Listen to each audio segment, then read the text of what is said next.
Hi friends, welcome to our channel Veettu Samayal. இன்னைக்கு நம்மளோட சேனல்ல என்ன வீடியோ பார்க்க போறோம்னா, இந்த வெயிலுக்கு நல்ல சம்மருக்கு ஸ்பெஷலா சொரக்காய் கூட்டு எப்படி செய்யலான்றது தான் பார்க்க போறோம். வாங்க இப்ப வீடியோக்குள்ள போகலாம். இன்னைக்கு சொரக்காய் கூட்டு செய்யறதுக்கு நான் ஒரு சொரக்காயை இந்த மாதிரி பொடி பொடியா நறுக்கி எடுத்திருக்கேன். கட்டிங் வீடியோ பாத்தீங்கன்னா நாளைக்கு நம்ம சேனல்ல வரும். தேவைப்படுறவங்க கண்டிப்பா செக் பண்ணி பாருங்க. அதுக்கப்புறம் பாத்தீங்கன்னா 1 டம்ளர் துவரம்பருப்பும் 1/2 டம்ளர் பாசி பருப்பும் நல்லா வாஷ் பண்ணி இந்த மாதிரி குக்கர்ல போட்டுக்கோங்க. அடுத்தபடியா கொஞ்சமா மஞ்சத்தூள், 1 டீஸ்பூன் மிளகாத்தூள், தேவைக்கேற்ப கல்லுப்பு சேர்த்து நம்ம நறுக்கி வச்சிருக்க சொரக்காய் எல்லாமே சேர்த்துக்கலாம். எல்லாமே சேர்த்துட்டு கொஞ்சமா தண்ணி ஊத்திருங்க. அதுக்கப்புறம் நல்லா குழைய வேக வச்சு எடுத்துக்கோங்க.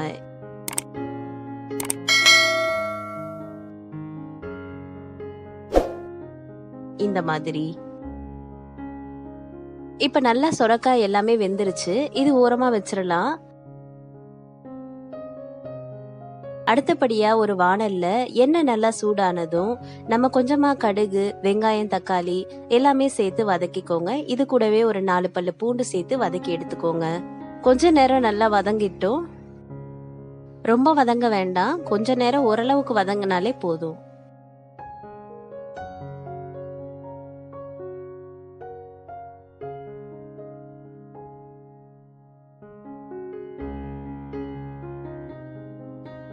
இப்ப பாத்தீங்களா, இந்த மாதிரி பதம் இருக்கும் போது நம்ம வேக வச்சிருக்க சொரக்காய் எல்லாமே சேர்த்துக்கலாம். ஆல்ரெடி சொரக்காய் வெந்திருக்கிறதுனால நம்ம இந்த டைம்ல கொஞ்சமா கொதி வந்துட்ட பிறகு நம்ம இறக்கிடலாம். சொரக்காய் சேர்த்த உடனே தேவைக்கேற்ப கொஞ்சமா தண்ணி ஊத்திட்டு நல்லா கலந்து விட்டுடுங்க.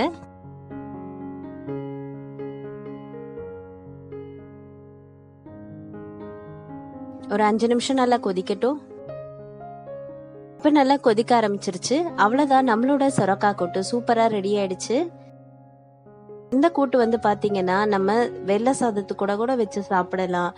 இல்ல சப்பாத்தி, தோசை இது கூட சைட் டிஷ்ஷா கூட மேட்ச் பண்ணி சாப்பிடலாம். ரொம்ப அருமையான டிஷ். சம்மருக்கு கண்டிப்பா எல்லாருமே ட்ரை பண்ண வேண்டிய டிஷ் தான். இந்த வீடியோ உங்களுக்கு ரொம்ப யூஸ்ஃபுல்லா இருந்ததுன்னா வீடியோவை லைக் பண்ணுங்க. இது நம்ம சேனலை ஃபர்ஸ்ட் டைம் பாக்குறவங்க ப்ளீஸ் சேனலை சப்ஸ்கிரைப் பண்ணிக்கோங்க. தேங்க்ஸ் ஃபார் வாட்சிங்.